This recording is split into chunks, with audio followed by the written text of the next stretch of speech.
gaban ki tsaba.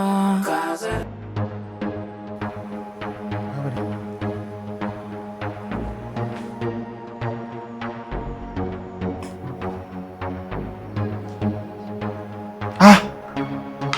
Ina za ki je kuma? Ban gane ina zan je ba. Zan shiga toilet. Me ake zuwa yi dan? Wallahi kin ga cikina ne dan ɓaci. To shine na dan ke dan uzuri na dan labe a nan ban ɗakin. To ki je na falo ki mana. Gashi yanzu zamba wai nuna taraba kure kurbi ki samawa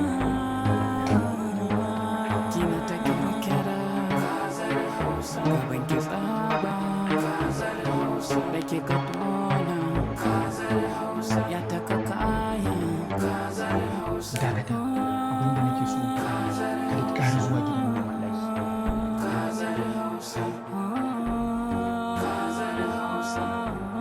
Dalla sai ki zo mu tafi. Na bude miki ƙofa. Amma dai wannan an yi mayya. Mayya. Na rantse da Allah kada ki ƙara kirana da matata Mayya. Akwai wata Mayya wacce tafi ki ma? Tauraruwa mai wutsiya kawai. Ni kake kira da wannan sunan? An kira ki da shi din. Ba tauraruwa mai wutsiya bace Mayya kawai.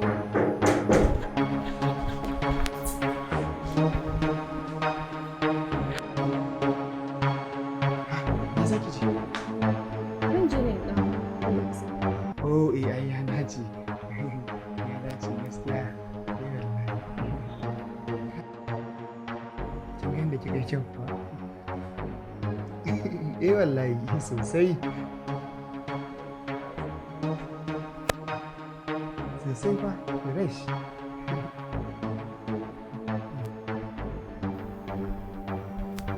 To shikenan babu damuwa Allah ya baka lafiya. Ni bari in je fara in zauna.